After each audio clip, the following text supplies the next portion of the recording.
Have you ever felt a strange doubt deep inside your relationship, that unsettling whisper, "What if I'm not the only one?" For many people dating an avoidant partner, this question is not paranoia. It's a reality hidden beneath layers of charm, independence, and secrecy. Avoidant partners often carry a quiet fear of closeness. They crave connection but fear being trapped. And to protect themselves, they quietly build escape routes, maintaining contact with more than one person, keeping just-in-case relationships alive, and spreading their attention across different circles. On the surface, they may look committed, but underneath, there's often a carefully managed system of divided loyalty. Psychologists describe this as a coping pattern. Instead of dealing with intimacy head-on, avoidants create distance while holding on to backup options. It gives them a sense of control, but for the partner on the other side, it creates confusion, insecurity, and emotional exhaustion. The challenge is, these behaviors don't show up in obvious ways. They hide in daily routines, in how your partner uses their phone when they suddenly become unavailable, or how they explain certain friendships. At first glance, it may seem harmless, but over time, these little patterns add up to a clear picture. You may not be their only focus.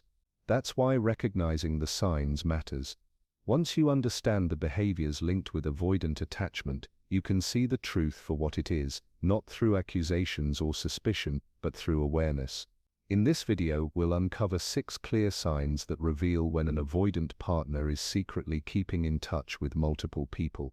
If you've ever wondered whether you're truly the priority or just one of several options, this will give you the clarity you need. Overprotective with their phone. In today's world, privacy around phones is normal. Everyone values a bit of digital space. But when your partner suddenly treats their phone like it holds state secrets, that shift means something deeper. Imagine this: you're having dinner together, and instead of leaving the phone casually on the table, it's always placed face down. When a notification pops up, they quickly swipe it away. They even carry the phone to the bathroom, the kitchen, everywhere, as if being away from it for even a minute would be dangerous. At first glance, you might think, oh, they just like their privacy. But psychology shows us that sudden changes in behavior often reveal hidden communication.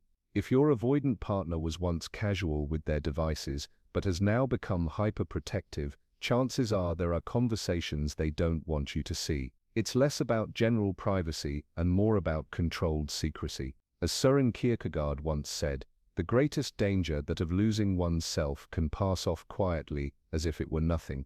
People can live in deception, even self-deception, and not notice how much they're compromising their truth. For an avoidant partner, guarding the phone excessively is not just about hiding chats, it's about creating a secret self that runs parallel to the visible self you see. They are slowly losing authenticity, living in a split world where one part is committed to you, and the other part is invested elsewhere. The phone becomes a symbol of this double life. Every silenced notification, every hidden message is not just technology, it's psychology in action. It reflects fear, fear of being discovered, fear of intimacy, and fear of vulnerability. They believe that by hiding, they are protecting themselves, when in reality they are only widening the emotional distance between you. So what does this mean for you, the partner observing these changes? It means you cannot ignore these signs. It's easy to brush it off as everyone likes privacy, and yes, they do, but there's a fine line between privacy and secrecy. Privacy is healthy, secrecy is destructive. If your avoidant partner suddenly shifts into extreme protectiveness around their phone, it's worth paying attention. Don't confront aggressively, but don't blind yourself either. Hidden behaviors often start small but grow over time. What seems like just a habit may actually be the first layer of a much bigger pattern of emotional withdrawal and secret attachments. The lesson here: don't take these signs lightly. Relationships thrive on trust and openness. If the phone, a simple device, becomes a fortress, then it's not just technology that's locked away, it's the truth of the relationship itself. Inconsistent availability and odd communication patterns. When you're dating an avoidant partner, one of the clearest red flags is how inconsistent their availability becomes. On the surface, they may look like the busiest person alive. They're always in meetings, always traveling, or always catching up with friends. But if you look closer, the pattern tells a different story.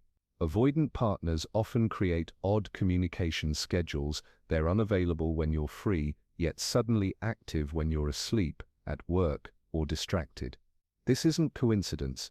Avoidant individuals are strategic about timing. They carefully observe your daily routines, when you're at the gym, when you're at work, when you're catching up with family. And those exact windows become their opportunity zones, safe times to nurture hidden conversations with others. They believe secrecy thrives in silence, and the best silence happens when you're too busy to notice. The truth is, avoidant partners don't want to be confronted. They don't want questions. So they build their communication patterns around moments that look natural but are actually designed for cover. A late-night work project, a weekend trip with the guys, or a sudden networking dinner, all of these can double as space for secret connections. The philosopher Seneca once wrote, "It is not that we have a short time to live, but that we waste a lot of it." Applied to avoidant relationships, this means time always exposes what matters most.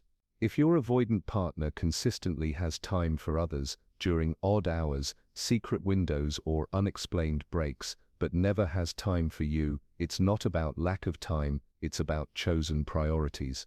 This is how avoidant attachment operates. By staying inconsistent, they protect themselves from intimacy. By being available to hidden contacts during unusual hours, they maintain emotional safety nets. It's their way of keeping distance while still feeling connected, but at your cost. And because the schedule looks busy, it gives them a believable excuse. I was working, I was tired, I was with friends, but underneath, the real story is different. So what does this mean for you? It means you cannot dismiss these odd patterns as harmless lifestyle differences. If your avoidant partner is always too busy when you need them, yet somehow has bursts of energy late at night or while you're not around, it's time to pay attention. Availability is not random, it's a mirror of commitment. Remember this in relationships. Time is the most honest currency. Avoidant partners may speak of love, but where they spend their hours shows where their loyalty lies. If that loyalty is scattered into hidden communications, you're not their priority, you're just part of the schedule. And that is something you should never take lightly. Emotionally checked out with you but energized online. When you're with your avoidant partner, you might notice a strange imbalance. Sitting across from you, they look distant. Less eye contact, one-word replies, distracted body language. Yet the moment they pick up their phone, it's like a switch flips. Suddenly they're animated, typing fast, smiling at the screen, or lost in long conversations online. This contrast is not random, it's a hidden sign that their emotional energy isn't being shared with you, but directed somewhere else. Avoidant partners often struggle with direct intimacy. Being present in the moment, listening deeply, or opening up emotionally feels risky to them, so they retreat. But the human need for connection doesn't disappear, it simply gets redirected. That's why you see them emotionally absent when you're together, but fully engaged in digital conversations with others. Social media, texting, or online chats become safer spaces because those interactions feel less demanding and easier to control than face-to-face closeness. The philosopher Blaise Pascal once wrote, "All of humanity's problems stem from man's inability to sit quietly in a room alone." For avoidant partners, this couldn't be more true. They can't sit in emotional stillness with the person who matters most, because intimacy feels threatening. Instead, they seek stimulation elsewhere, filling the silence with digital noise, finding comfort in constant external engagement. This isn't just about phones, it's about avoidance of vulnerability. When your avoidant partner checks out emotionally in your presence, it's not because they lack energy, it's because they've chosen to invest that energy in places where they don't feel exposed. With you, the risk is real. You might expect commitment, depth, or honesty. With others online, the connection feels lighter, safer, and easier to manage. What makes this pattern so damaging is the subtle message it sends. You're left feeling invisible, as though your presence isn't enough to capture their attention. Over time, this erodes trust and intimacy. You begin to wonder, why are they more alive with their phone than with me? And the painful truth is that avoidant partners are often more comfortable offering their best energy to hidden contacts, than facing the vulnerability of offering it to you. So what should you take from this? Pay attention to where your partner's energy flows. If they're emotionally flat with you but come alive online, don't dismiss it as just a bad day or stress. In relationships,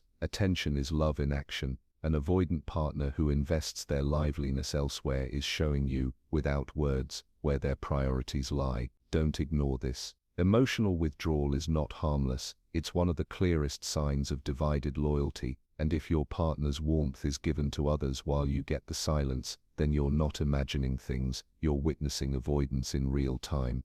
Multiple social media circles or secret accounts.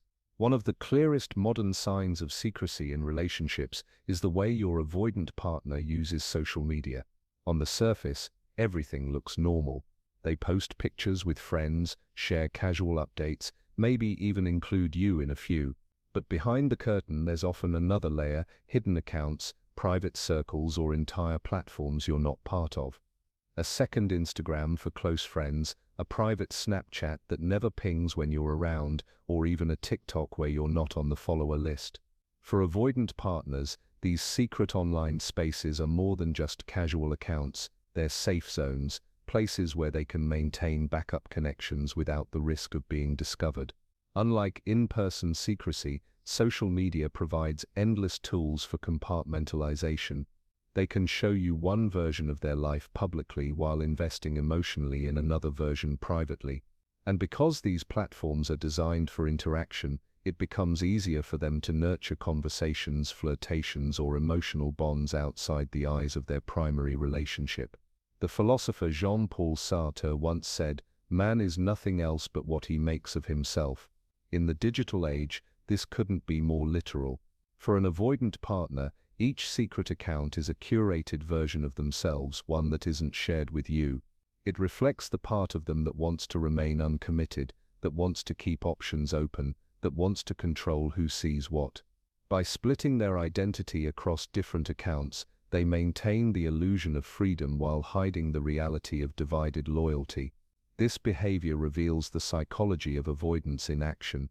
Avoidant partners fear the vulnerability that comes with being fully known. Sharing one authentic life with one partner feels risky, almost suffocating. So instead, they divide themselves. One version is the safe partner you see, the other versions are the hidden selves they share only with select contacts. These hidden spaces allow them to feed their need for validation and connection without confronting the closeness that true intimacy demands. The danger here is subtle but profound. When your avoidant partner invests time and energy into secret circles, it dilutes the trust and authenticity in your relationship. You may find yourself wondering why you're excluded, why certain posts aren't visible to you, or why certain names show up frequently in their hidden interactions. These are not accidents, they're intentional choices. So what does this mean for you? It means don't ignore the digital side of your relationship. If your avoidant partner has multiple online identities you're not part of, it's not just privacy, it's secrecy, and secrecy always carries a cost. Relationships require transparency to thrive. If entire versions of their life are happening outside your view, then you're only seeing the part of them they choose to show you. And if that's the case, you must ask yourself, are you truly their partner, or just part of their carefully edited audience? Over-explaining certain friendships. One of the most common patterns you'll notice with an avoidant partner is how they explain certain friendships. In fact, they don't just mention them casually, they over-explain them. Every time a particular name comes up, you'll hear phrases like, "Oh, she's just a friend," or "He's just a colleague from work," or "It's nothing, just someone I network with." At first, it sounds harmless. After all, everyone has friends, co-workers, and acquaintances. But if you pay attention, the tone of these explanations gives something away. It's not natural clarity, it's defensive rationalization. Avoidant partners often struggle with guilt when they maintain hidden emotional connections, but instead of cutting those ties, they disguise them under the label of friendship. And because they know you might sense the closeness, they try to preempt your suspicion by over-explaining. It's almost as if they're trying to convince both you and themselves that nothing is wrong. Yet, the more they justify, the more it signals there's something deeper they're trying to hide. The philosopher Friedrich Nietzsche once said, "I'm not upset that you lied to me, I'm upset that from now on I can't believe you."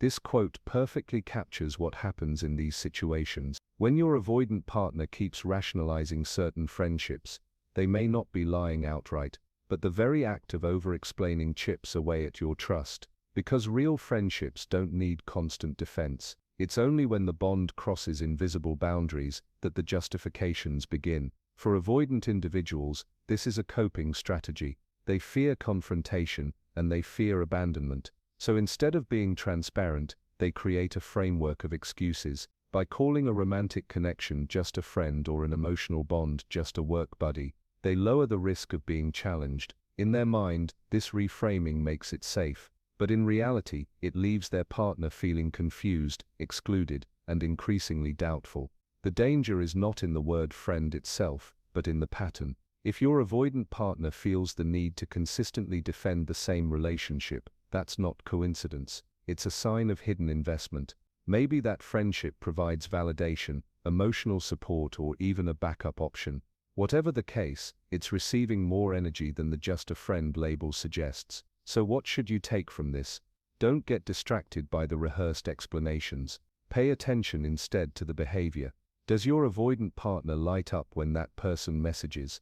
Do they protect that connection fiercely, even more than they protect your comfort? Do they become defensive when you casually ask about it? If the answer is yes, then you're seeing rationalization in action. In the end, trust isn't destroyed by strangers, it's eroded by the people closest to us when their words don't match their actions. If your avoidant partner is constantly explaining why a friendship is nothing, that's exactly when you should be asking yourself why it needs so much explanation in the first place. Defensive or overly calm? When questioned, one of the easiest but most overlooked ways to spot an avoidant partner's hidden behavior is how they react when you ask simple questions. Imagine this: you casually say, "Who were you texting?" or "Why were you online so late last night?" Instead of a natural, easy answer, they instantly flip into defense mode. Sometimes they'll become irritated and accuse you of being paranoid. Other times they'll act overly calm, so calm it almost feels rehearsed, like they've practiced this performance before. For avoidant partners, this is guilt suppression in action. They know they're investing energy elsewhere, but admitting it feels too risky, so they choose one of two masks: sharp defensiveness or artificial calm. Both are designed to shut down your suspicion. Defensiveness creates conflict, so you back off. Overly calm responses create a false sense of reassurance, so you don't dig deeper. Either way, the real purpose is the same: to protect their secret connections. The philosopher Aristotle once wrote, "Character may almost be called the most effective means of persuasion." In relationships, this means that what truly persuades us isn't words but consistent behavior. When your avoidant partner's words say everything's fine but their behavior screams tension, distance, or rehearsed calm, their character reveals more than their answers ever will. This reaction is deeply tied to avoidant attachment. Avoidant individuals are terrified of exposure. Being questioned makes them feel trapped, as though the wall they've built to protect their hidden life is cracking. Defensiveness helps them push you away, while extreme calm helps them cover the cracks, but neither response is genuine. Both are survival tactics. The dangerous part is how convincing these tactics can be. Defensiveness makes you doubt yourself. Maybe I am overthinking. Over-calmness makes you second-guess your instincts. Maybe they really don't care that much. Over time, this repeated reaction conditions you to stop asking questions. And once you stop asking, the avoidant partner has all the space they need to keep their hidden communications alive. What should you take from this? Pay close attention not just to what your avoidant partner says, but to how they say it. A natural relationship thrives on openness. If simple, harmless questions trigger big defensive walls or oddly perfect calm, something is off. Real transparency doesn't need rehearsed reactions. At its core, defensiveness or over-calmness is not about protecting you, it's about protecting themselves.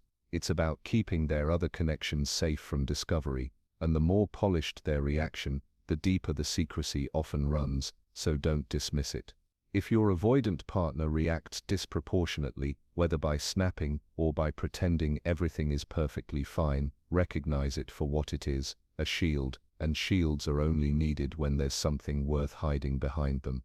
At the heart of every relationship lies one essential truth: trust. Without it, no amount of words, gifts, or promises can keep love alive. What we've uncovered here are not random quirks or harmless habits. These are clear patterns of avoidant attachment, behaviors that quietly drain intimacy while keeping backup connections alive. Your avoidant partner may never openly admit to these dynamics. They may frame it as just privacy, just work, or just a friend. But as we've seen, secrecy wears many masks. Sometimes it's a phone that never leaves their hand.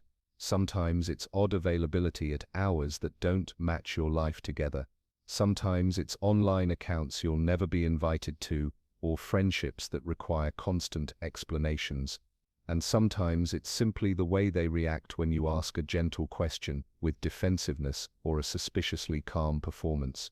Philosophers and psychologists alike remind us that human beings create stories to protect themselves. For avoidant partners, those stories become excuses that justify divided loyalty. But for the partner on the other side, those stories create confusion, loneliness, and doubt.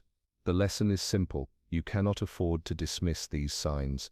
Awareness is not about paranoia, it's about clarity. It's about protecting your emotional well-being. If you notice these patterns in your relationship, step back and ask yourself honestly, am I being valued, or am I being managed? Remember, love should bring safety, not suspicion. True intimacy doesn't hide behind secrecy, it thrives in openness. If your avoidant partner is living a double life, you have the right to see it for what it is and decide what you deserve. Because at the end of the day, you should never settle for being just an option in someone else's carefully managed system. You deserve to be the only choice.